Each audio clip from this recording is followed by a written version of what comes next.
Good afternoon, everybody. Thank you. Thank you for inviting me to be here. I'm particularly excited to be here. I feel like I've found my tribe. I'm a community developer. And if you had asked me, 7 or 8 years ago, whether I was in the community or the health outcomes business, I would have said, oh, no, I'm a community developer. If you ask me that today, heck yes. I am all about health outcomes. And particularly about moving the social determinants of health. And I want to talk to you about the model that we use to revitalize neighborhoods and that we've been using now for 22 years in Atlanta and now for the last 7 years in neighborhoods across the country. This has really been a health week for me. I started the week with the American Public Health Association and their meeting in Atlanta, and we hosted a group to come out to the East Lake neighborhood to visit with us, and we did a session with some other wonderful people on Monday, and then I'm here today, and then we have the Robert Wood Johnson Foundation visiting with us on Friday. So it's all health all the time now for this community developer who didn't know that she was in this business not too long ago. So I'm going to start by kind of grounding us in really some kind of sobering facts about poverty in this country. I should start out by telling you that Purpose Built is a nonprofit pro bono consultancy group. We help local leaders revitalize neighborhoods that have a very specific goal and a very specific model. Our goal is to really create neighborhoods that help lift everyone who lives there to reach their full potential, particularly focusing on creating opportunities for young people to grow up to be healthy, economically mobile young people. I read an op-ed piece in The Economist a couple of years ago, and it described some of the neighborhoods in America as being swamps. Think about what a swamp looks and feels like. It's hard to know where you are in a swamp. There aren't really well-marked pathways. There are no signs telling you how to get where you're going. The muck and the mire sticks to your feet. It's hard to navigate, right? Being stuck in a swamp is not a good place. And then they said other neighborhoods in this country are springboards. And if you happen to be lucky enough to be born in a springboard neighborhood, the entire ecosystem is pushing you forward to success. And so the way we think about our theory of change is really around creating springboard neighborhoods out of swamp neighborhoods. And that's what we're going to really talk a little bit about today. So we know here we are, 50 plus years after Lyndon Johnson declared a war on poverty, we still have over 40 million Americans who are trapped in poverty. That's more than 1 in 10 Americans.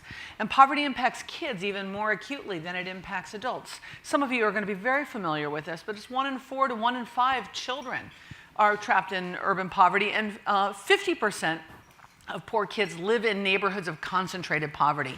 And we know now, the science tells us that if you live in a neighborhood of concentrated poverty, your road to hoe is simply harder than if you happen to be a low-income person who lives in a more economically diverse neighborhood. I've seen this statistic 1,000 times, and every time I look at it, it blows me away again. 86% of third graders who live in concentrated poverty can't read at grade level in third grade. That's 6 out of 7 third graders living in concentrated poverty can't read at grade level. Think about that. That is the most important early metric to know whether a child, a family, a community is on track for good academic outcomes, good economic outcomes, and now we know good health outcomes. So this is our first canary in the coal mine. This is one of the things we can look at early on to know whether we're on the right track. We also know that in this country, where you live matters in terms of social and economic mobility. Many of you have probably seen this chart by Raj Chetty, the formerly Harvard, now Stanford economist, who looked at economic mobility in our country. And you will see if it's red, it's bad. The whole Southeast is bad. Lots of other places around the country are not great. In fact, one of the few great places is around the upper Midwest, and that's all associated with the shale mining. And so I don't think that's actually a particularly good indication of true economic mobility. If you happen to be born in the bottom 20% of the economic food chain in Atlanta, you have a 4% chance of moving to the top 20% during your lifetime. If you're born in the bottom 20%, 60+% of folks born in the bottom 40%, or bottom 20% will be in the bottom 40% their entire lives. 50% of African American kids who grow up in middle-class families fall back into poverty. I mean, there's a real issue associated with where you live and place and opportunity here. You may have seen, this is a Robert Wood Johnson slide showing life expectancy in New Orleans, which is one of the cities where I've worked for a long time. If you live in the Iberville neighborhood near the French Quarter, your life expectancy is 55 years old, 55. If you live in the Nevers neighborhood, your life expectancy is 80. How many of us in this room are 55 or over? Y'all ready to be done? I'm not. But think about this. This is pretty stunning stuff. These are statistics that look like they're much more in common with the developing world than what we think America offers people. So we also know that premature death is much more closely associated with where you live and your behavior than it is with your access to medical care. Now, we spend a whole lot of money improving access to medical care, and I think that's important. But if 60% of premature death is tied to your environment and your behavior, this suggests we should be investing in other more strategic ways. So what I have learned over the last few years is that health is not only determined by your access to health care. Health is determined by your education, your income, and where you live, which is where purpose-built communities comes in and where community development as a whole comes in. I think one of the things that, again, that's been exciting about this work over the last few years is recognizing that community development and people who want to move the needle on health, we're working in the same field. We're playing in the same sandbox, but we don't yet know each other well enough. We're only starting to get to know one another and recognizing that we can partner together to be much more effective. So Purpose-Built Communities has a very distinct model for neighborhood revitalization. It is a neighborhood initiative. It is a deep dive into a small geography. Within that geography, there are three key strategies that are followed. First is creating high-quality mixed-income housing that will serve families across a broad range of incomes. Second is creating a cradle-through-college education pipeline that lifts every little genius up through high school and ready for post-secondary education. And then third is community health and wellness, but not only access to health care, it's all the kinds of things that allow people to be healthy in their neighborhood. It's access to grocery stores and branch banks and neighborhood retail and YMCAs and rec centers and walking trails and all those kinds of things that frankly all of us in the incredibly lucky place we are in life get to think about when we decide where we want to live. It's what one of my friends calls it the quality of life infrastructure. Wonky, but a good description. So here's where our experience started, back in the East Lake Meadows neighborhood. Is Chris in the room now? Chris, who's been working on this conference, lives in this neighborhood now. But back in 1995, he would not have. This was a neighborhood that if it was bad to have a lot of it, we had too much of it. And if it was good to have a lot of it, we had not our fair share of it. The crime rate was 18 times the national average. Andy Young used to say that the only time the haves and the have-nots came together in this neighborhood was over the $35 million a year drug trade. 40% of the housing units didn't meet HUD's very basic, and I mean very basic, habitability standards.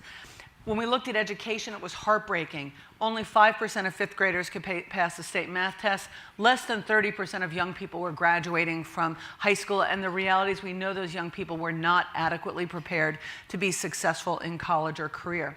Look at how many people worked. Only 13% of adults worked. That's the employment rate, not the unemployment rate. And average incomes were about $4,500.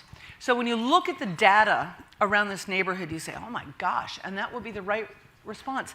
But what this community had were amazing people, amazing, resilient people who wanted something better in their life, and they were willing to try to do something different. And I want to tell you that story.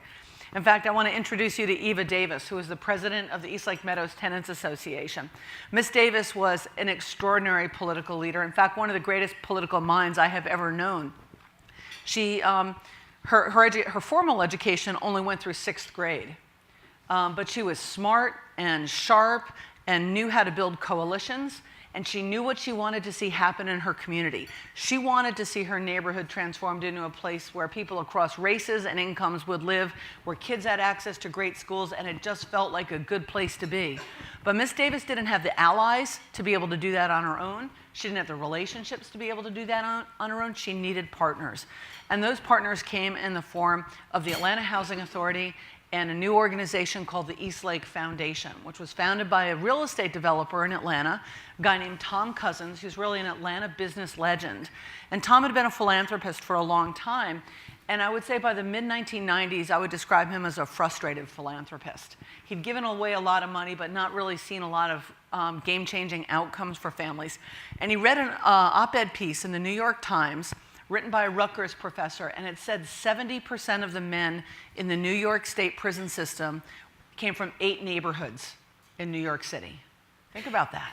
70% of the men in the state system came from just 8 neighborhoods. He could not believe that that was true, so he called this professor at Rutgers, he verified it for him, then he called the chief of police in Atlanta and said, I've read this about New York, it's been verified for me, do we have the same situation in Atlanta and in Georgia? And the chief said, well, yeah, Tom, everybody knows that. And Tom said, well, I don't know that. Tell me about these neighborhoods. And so the chief told Tom about 4 or 5 neighborhoods in Atlanta that had become the kinds of places where the young men, if they were lucky enough to grow up, ended up in prison, and the women ended up living in public housing for the rest of their lives. And Tom drove out to East Lake Meadows, and he was really shocked by what he saw because he felt like the people who had been born in East Lake Meadows had not been given the same chance that America had given him. And so, you know, he's this old, rich, white real estate developer who wants to come to help. And so Miss Davis was skeptical, shall we say. But she needed these allies and she needed partners. And I'd like you to hear from Miss Davis. Let me put this up here so I'm going to spill it if I don't. I'd like you to hear from Miss Davis. There's nobody who tells this story better than her. 2 guys got in a fight right across in front of my house. I saw one peep his head around the corner, pow, pow, pow. It was just like you was in a movie, Western movie. Eva Davis moved into Atlanta's East Lake Meadows housing project in 1971. It wasn't long before murder and mayhem became a way of life. He ran right by my car and blood was just shooting out of his body. That guy shot him and he fell dead right before my face. The 650-unit housing project was never great, but when drugs took over and gangs claimed turf, it went from bad to horrible in a hurry. They would shoot and cut and stab and kill each other. That's what they did. By 1995, the crime rate was 18 times the national average. This was East Lake 10 years ago, and this is East Lake today. Torn down, rebuilt, utterly transformed. Clean, safe, family-friendly. This was a pretty hellish place. Pretty? And now? It's heaven. So Miss Davis used to say, we tore down hell, built heaven, and now we're living in paradise. She died 6 years ago. Otherwise, she would be the person here making this speech, and you'd all be having a much better time listening to her than you would listening to me. But I'm glad we have this video of her so I can share her voice and her perspective with you all. Miss Davis was skeptical. It took us 3 years of meetings every week for many hours to build trust and build the relationships. Then we could start planning. You know, you really can't plan until you trust one another. We ended up with a 35-page single-spaced agreement on what the revitalization would look like, how many apartments would be built, what the priorities and the standards for returning to the community would be after the new stuff was built, what amenities would be included in the neighborhood. All that needed to be first agreed to and then embedded in a written agreement. And there's actually nothing that gives me greater satisfaction than looking back at that agreement and going, yep, we did that. We did that, we did that, and look what we've done together. So let me share a little bit about what we've done together. First, we concentrated on a small neighborhood. That little yellow box there is about 175 acres, as far east as you can be in the city of Atlanta and still be in the city of Atlanta. The little green box next to it is the East Lake Golf Club. Any golfers here? So you may you may know the East Lake Golf Club, the PGA Tour Championship is held there every year. And so for a weekend in September every year, it's 24/7 in the golf world, all about East Lake. And we'll talk about why that matters in just a minute. So it's a small dive into 175 acres. So the first thing we did, the first thing that the Housing Authority had money to do was to replace the concentrated low-income housing with high-quality mixed-income housing. In our case, 50% of every building is rented to families who qualify for public housing assistance, and the other 50% are rented to families who pay market rate, whatever the market will bear. You cannot tell based on where somebody lives whether they receive a rent subsidy, and I would suggest to you it's nobody's damn business. Certainly the mortgage interest income tax deduction that I get on my home is of greater economic value than the subsidy that any family receives to live in Eastlake or in any subsidized housing in the country. In fact, I might argue that we all live, or most of us anyway, who are homeowners, live in subsidized housing. One of the great things about doing mixed income housing is it ends the stigma associated with living in a public housing community or an affordable housing community, because the reality is we know that there are teachers who will look at a child's address and say, oh, that kid lives in the projects. He's not going to be able to learn at high levels. Or an employer will look at an address and say, oh, she lives in the projects. She's not going to be a reliable employee. By removing the stigma, the folks who benefit the best and the most are the lowest income families. You also raise the level of services because everybody who lives there gets treated as if they can vote with their feet and leave. That means you don't wait when you call and say, my toilet isn't working. Somebody's there in an hour to fix it. That did not happen in the old days. And as a result of doing mixed income, including deeply affordable and market rate, we've been able to attract additional investment into the community. So the Publix that came in across the street would not have come in if this exact same apartment type had been built serving only low-income families. You know, people who are going to invest in a neighborhood are looking for reasons to invest in a neighborhood, and part of that reason is having enough rooftops, but enough people with economic means to be able to make it worth their time and their money to invest in a community. So the second thing we did, we knew that high quality housing, high quality mixed income housing was a necessary but insufficient condition to create great outcomes for folks. So the next thing we did, we created a cradle to college education pipeline. And we ended up starting the first charter school in the city of Atlanta. It is not what we wanted to do. We worked for 4 years with the Board of Education to try to create a partnership school. And at the end of that 4 years, we had 2.5 votes. And lo and behold, the Georgia legislature adopted the charter school legislation, and we looked at each other and said, let's do a charter school. What's a charter school? In that order. And we figured it out, and now our charter school serves almost 2,000 young people from pre-K through 12th grade, and we'll hear a little bit more about that. We expanded access to high-quality early learning. We started in our community revitalization with one early learning center, which we used to, by the way, call daycare back then, because it was about helping parents go to work.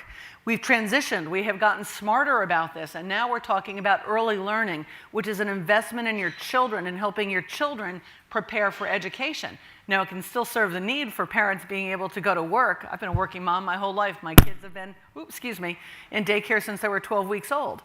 So we know how important this is for everybody, but creating high-quality early learning, and then we doubled down and added a second early learning spot in the community. So we now have 400 A+ seats for high-quality early learning in the community, and that's one of the best things that we've done, preparing every little genius so that they can be successful in elementary school, doing it in a special way that closes the 30 million word gap. Have you guys heard of that, the 30 million word gap? So kids from low-income families tend to hear 30 million fewer words than their peers from higher income families by the time they're 3. Think about that. Now, Carol, Carol, Carol counts as 3 words. But you know, when most of us who are parents at some point have said to our children, use your words, right? Rather than kick or punch or scream or fight, use your words. Well, what if you don't have the words? What if you don't have the words to be able to advocate for yourself? So that's part of what we're trying to do, is make sure that every little child in our program, in our neighborhood, has the vocabulary that they need to be effective advocates for themselves, both as little kids and as they grow older. And then we thought about the kind of educational support programs that every community needs to help kids catch up. When we first started, kids were 3, 4, 5 years behind grade level in school. And so the first few years were about helping kids catch up. Now it's about acceleration. So we did mixed income housing, we did a cradle through college education pipeline, and then we also did community health and wellness. And so the YMCA has been one of our most important partners. They were a but-for partner in the early days, both on health and wellness, but also on community building. It was one of the first places in our neighborhood that attracted people across race and income and religion and ethnicity, and was a place where everybody came together just to try to take a little bit better care of ourselves. They were a really important partner. We started the first tee of Eastlake. Again, you remember the golf course that is next door.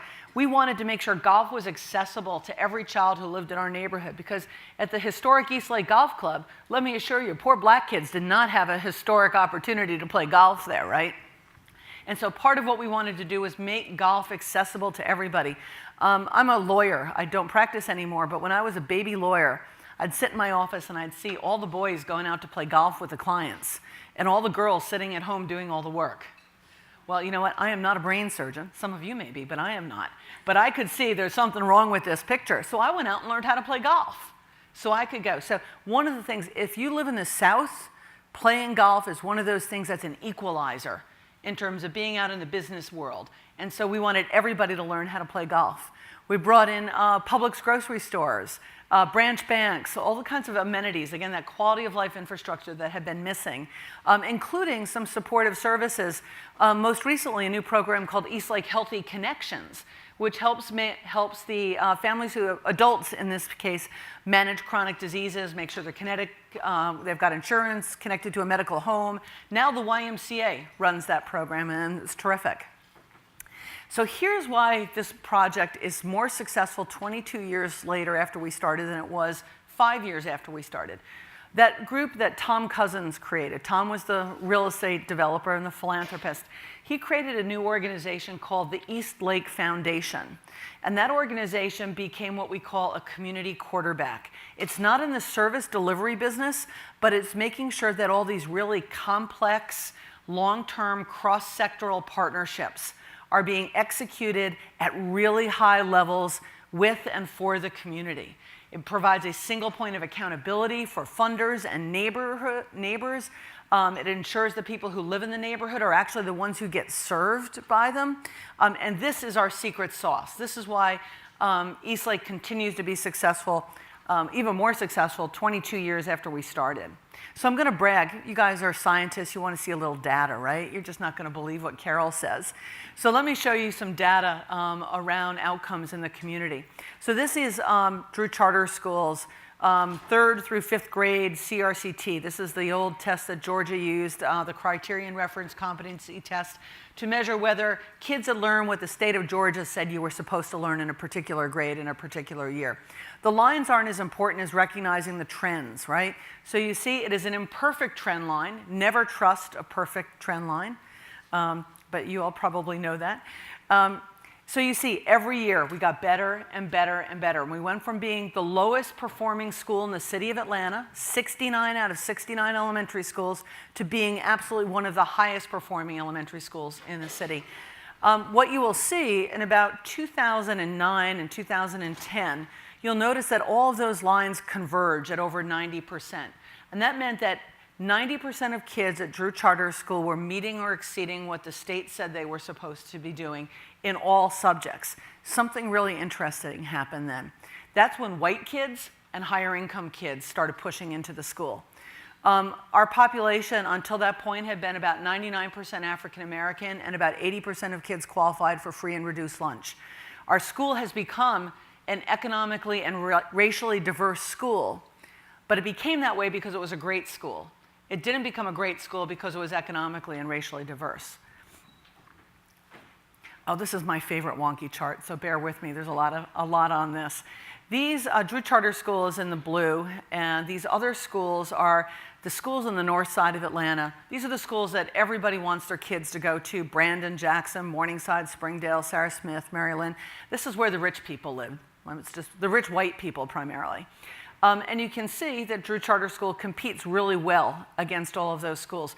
The black line is the average performance of all schools in the state of Georgia, and the red line is the average performance of all schools in the city of Atlanta. So you really can see that we're only talking about the elite performing schools, the top performing schools. Here's where it gets really interesting. If you look down at that little red box, and I hope you can see it, it's tiny little numbers. I couldn't see it if I were you. What it says is that percent FRL, that stands for the percent of kids who qualify for free and reduced lunch, which is a proxy measure for poverty. And you can see that Drew Charter School, with almost 60% of kids qualifying for free and reduced lunch, performs really well and competes very well against all these other schools that serve very few kids of low wealth. So you'll see that most of these schools have poverty rates that are well under 10%. The highest is under 18%. So you can see that Drew kids can compete against anybody. And they can compete academically, they can compete in robotics or engineering or orchestra. We've got 2 state championships in athletics now. Our kids can compete against anybody. And that's our goal. Not just to compete against other poor kids. We want kids who can compete against anybody. So the entire neighborhood has benefited as a result of this strategy. We've attracted $400 million of additional investment into the neighborhood. Now, this is a neighborhood where there hadn't been a building permit issued in 27 years before we got started. So good things were not happening here before this initiative started. Now they are. Home ownership, our home prices have gone up and are 4 times higher than they were when we first started. The average sale, actually, let me say that the gain has been 4 times higher than the average home in Atlanta. Average sales price when we started was about $45,000. Now it's about $270,000. And a lot more new and varied retail options. Eastlake has become a place where people want to live. It's a place where NeighborWorks defines a healthy neighborhood as a place that's worth your time and your investment. And I think that's what Eastlake is now. So here's some of the challenges now. So, we talked about the community quarterback. And so the community quarterback on the front end of this work is thinking about, if you're in a swamp, the first thing you're doing is starting to build pathways. Build pathways, put markers up on trees, put flags, start to build some bridges so you know where you're going. And then over time, you start to reinforce those pathways. Maybe you pave them, maybe you put some wooden bridges over. You create ways for kids to run. And now what the Eastlake Foundation does as a community quarterback, it is protecting those pathways to make sure that they are always going to be available for low-income families as higher-income families push into the neighborhood. We are delighted to have an economically and racially diverse neighborhood. That is fabulous. We think kids will be best prepared for success in this world growing up in a neighborhood like that. But without the community quarterback, the market would have just swept right in, and there'd be very few opportunities for low-income families. 2 examples here that I think will help you appreciate this. Last week, the Eastlake Foundation found out that it had been awarded 9% low-income housing tax credits to do another 110 apartments in the community, 70 of which will be deeply affordable. Now, the land in that neighborhood is so valuable now that unless a community quarterback was here thinking about it, a private sector developer would have come in and bought that land and built $500,000 townhomes. Nothing wrong with that. I don't have nothing against private developers. I love developers. But you know what? We're trying to do something different. We're trying to create a neighborhood that will be a springboard, which means we need to be thinking about how do we retain that springboard factor in our community. The second thing is, as our school has become more popular, even though we've got preferences for kids who live in the villages of Eastlake and then preferences for kids who live in the surrounding neighborhoods, those surrounding neighborhoods have become more affluent. So what we did in order to protect the school as a resource for low-income kids, we went to the state legislature and we were successful at getting them to change the Georgia charter school law to allow us to use a weighted lottery that would allow us to prioritize low-income kids. Not be able to guarantee that every low-income kid would get in ahead of every non-low-income kid, but to make it much more likely that low-income kids were going to be served. So those are the kinds of things that a community quarterback is thinking about. How do you protect this platform to make sure that it's always going to be available 5 years, 10 years, 20 years, 30 years out to be a springboard for low-income families? So Purpose Built, the agency I work for, it's a nonprofit pro bono consultancy group. We have philanthropic funding that covers our costs. So we help people all over the country do this kind of work. We've got 18 projects underway all across the country, and we're in the process of vetting 40 more. We have experts on our team that are experts in housing and real estate development and education and community health and wellness, community engagement, and really this whole model. We are a small and nimble group. There's only 15 of us. We work in teams like any consulting company, and because of the philanthropic funding that we have, we don't have to charge for what we do. We're able to say to local leaders, keep your money in your city. We've got our funding that covers our costs. The other thing that's worth noting is our funding comes from 3 very successful business leaders, one in Atlanta, one in New York, and one in Omaha. And they represent the political spectrum. One is a right-leaning independent based in Atlanta, probably has voted more Republican than Democrat, but not exclusively. The guy in New York is a hedge fund guy who votes Republican every single time, and the guy in Omaha votes Democrat every single time. And I think what has resonated with each of them about this work is that it's smart and it uses private resources when available, it uses government resources when available, and it uses philanthropy smart, and it's getting great results for kids. And so we feel really incredibly fortunate to be supported by those 3 folks. We think there are about 4,000 census tracts in this country that have really been devastated by the issues associated with concentrated poverty, and we think that translates into about 825 neighborhoods. Now, 825 neighborhoods sounds like a lot. Divide that by 50, and you're at 16.5. Now it starts to get doable, right? 16.5 neighborhoods a state. And the reality is some states will have more and some states will have less. But now it starts to be doable. Well, you say, well, how much will this cost? And what we think is that it costs about $250 million of investment, most of which is already being spent. So it's not $250 million of new money. It's better spending the money that's already being spent. $250 million to get these 825 neighborhoods to East Lake levels of completion. Now again, if you do the math, that comes up to about 7% of one federal budget. That's not very much money. You know? So to me, it's not a question of money, it's a question of political will. Are we willing to invest in people and invest in neighborhoods to create transformative opportunities where everybody can reach their full potential? And I don't think we're there yet. But I do believe that in my lifetime, we will be there. And I'm working really hard to help make sure that that happens. So here's where we're working. These are where our network members are. And one thing that's also interesting to note, we're working in a lot of red states. We're looking in places where people don't think community development is going on, but it is. And I would say, again, one of the things that gets me most excited about our work is when I look across the leaders who have formed community quarterbacks. Some of them are red and some of them are blue, but they don't care about that label when they're doing this work. What they care about is, are they able to create great neighborhoods that will allow families to work their ways up and out of poverty? These are some of the other places where we've got prospects. So we're the West Coast is a growth market for us, Ohio, Florida, Texas, but we're really excited about this work. We think that there is a movement underway, that we're changing the way people think about community development and changing the expectations associated with community development. So let me see. School year, This is, I think, means so much go ahead, we'll watch to this. not just me. I think the teachers that started Drew Charter Senior Academy in 9th grade. I think it means so much to the elementary school teachers that taught these students, so much to our founding principal, Mr. McKnight. I think all of us genuinely have this nervous excitement. We love these students.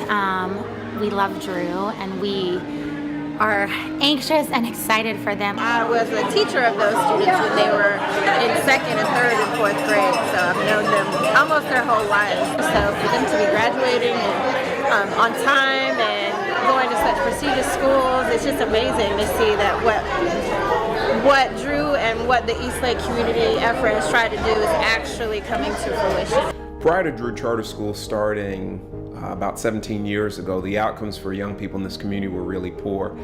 Less than a third of the young people graduated from high school, and today we have 100% of our inaugural senior class graduating from the Drew Charter School Senior Academy. It is surreal watching my baby become a young man. He started in this building 5th grade. And he's been here since then, all the way up to 12th grade now, and he plans to go to school and major in political science and African American studies. then finish there, go to law school, and once he finishes law school, he has dreams of being a Supreme Court justice. I've been here since kindergarten, so I'm finishing the cradle to college pipeline. There will never be a first graduating class again. They have trailblazed. I mean, they are setting the path. They will establish many of the traditions that will, continue on for years to come. We kind of like are the staple for this building. We set the road and we set the example, and for the elementary academy and just the middle school students and just the students under us in high school. That just means that all of this, everything, life, it's real, it's coming, can't stop it. Soon enough, I'll be on someone's college campus.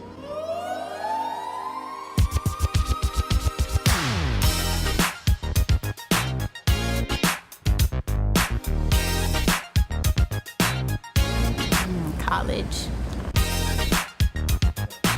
Yeah, with the legacy class. 2017! It seems like just yesterday we were starting off as freshmen in the Kennedy building, and now I'm really excited.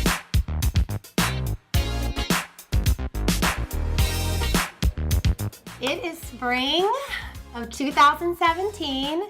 College acceptances are rolling in.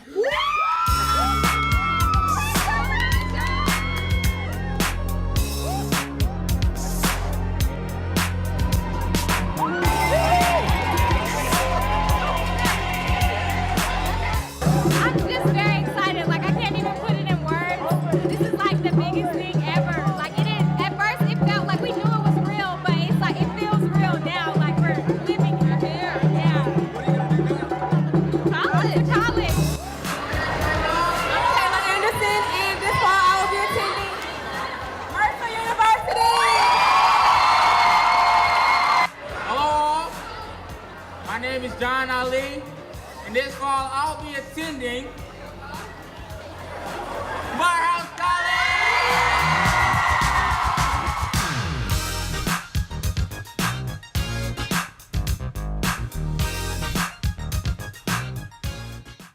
So that's really the end game, you know?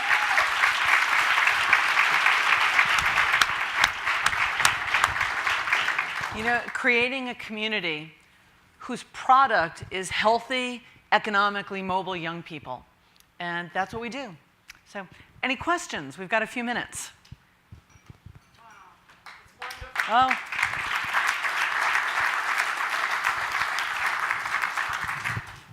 All set? I have a question. Yes, questions right It's here. a very specific question because I'm from Atlanta. Oh, good. I know that you guys now have the purpose-built school at Thomasville Elementary School, but I don't know, I'm not aware of a big community effort around it. So you described the East Lake as starting with the community and working with leaders and all, and Thomasville Elementary School was the failingest elementary school in the state.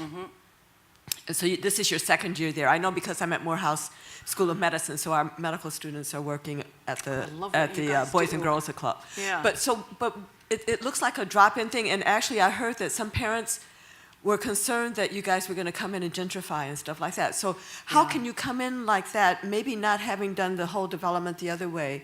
And what is your view for that? Like, can you just plop in with the school and then build out from there? So that's the experiment, actually, is whether school transformation will be enough to be able to get the same kinds of outcomes for young people. I don't frankly think it will be, but that's what we're trying to do. So the Thomasville Heights and the Carver cluster work is being led by Purpose-Built Schools Atlanta, which is technically not related, but they sit right next to me. But their goal is to take the education model that was developed at Drew Charter School and bring it to 4 of the lowest performing schools in the state of Georgia who happen to be down in Thomasville. Thomasville is a neighborhood, by the way, that is defined by two features, one of which is the landfill, the other which is the federal penitentiary. It is a rough place. Now, I think there is an opportunity to do housing down there at some point because there's a lot of vacant land and there's not enough people who live there. But the one I want to bring your attention to is we've just formalized an agreement with a group called the Grove Park Foundation on the west side of Atlanta to be the second purpose-built communities initiative using this whole model on the west side, which is out near the Bankhead MARTA station. And we're really excited about that. They've got land under control to be able to build mixed income housing. So this is such a busy place, and the market is coming so fast to this part of the west side that our most important advice is buy as much land as you can now while you can kind of afford it, because in 10 years you won't be able to afford it.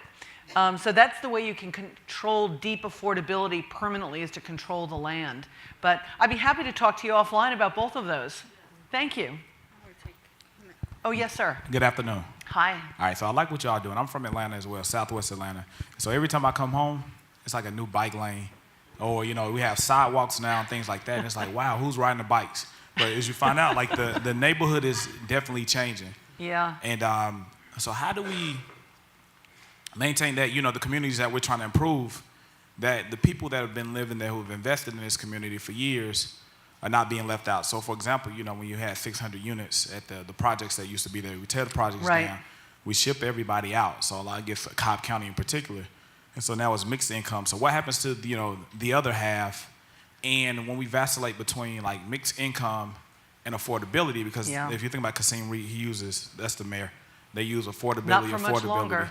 Not for much longer, but you know, but they use affordability often. Yeah. And then with the increase in the housing, how do we show that the affordability is actually affordable to people of today, as opposed to, you know, the $400,000 houses that are being sold? You were asking exactly the right question, and frankly, Atlanta should have issued $200 million of bonds over the last 8 years to be able to do more affordable housing in the city, and the mayor chose not to.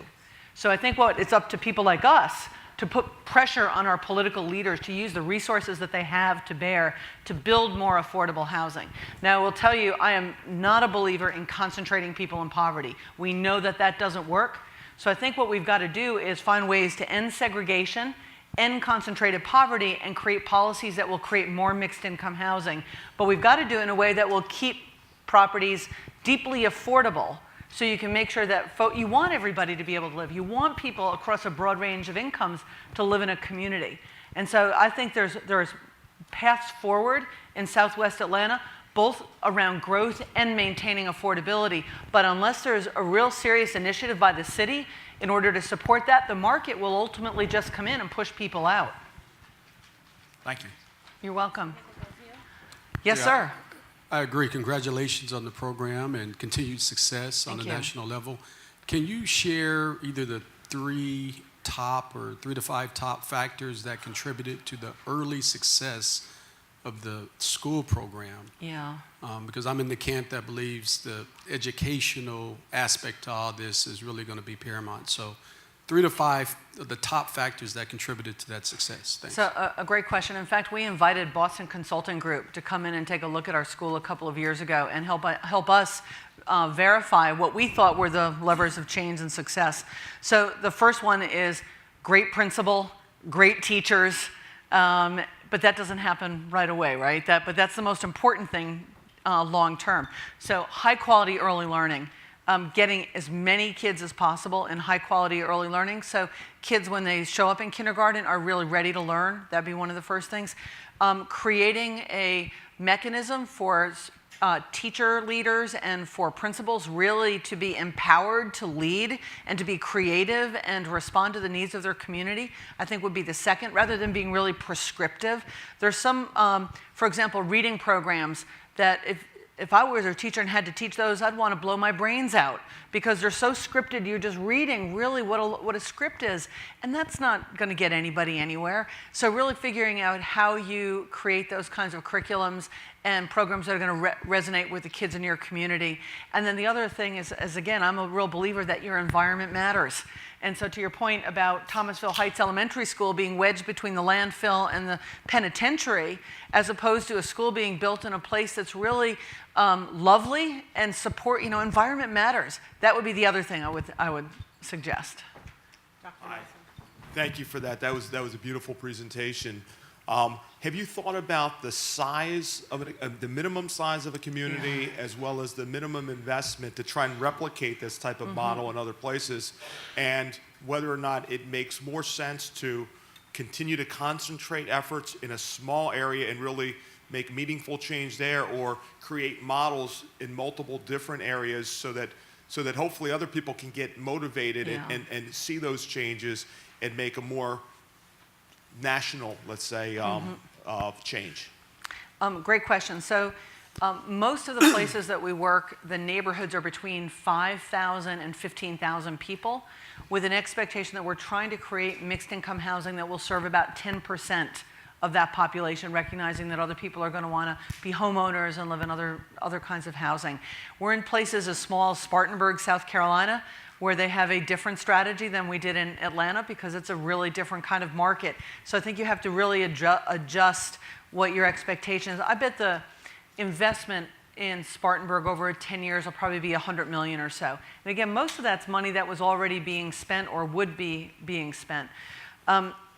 The other thing in terms of neighborhoods or spread out, what we have found historically in community development is that we didn't really understand that concept of placemaking that the real estate development world gets. And so we'd put a community center way over here and a health center way over there and a library over here, and you never got a sense of sizzle from any of that. And that nothing was enough to kind of attract private investment.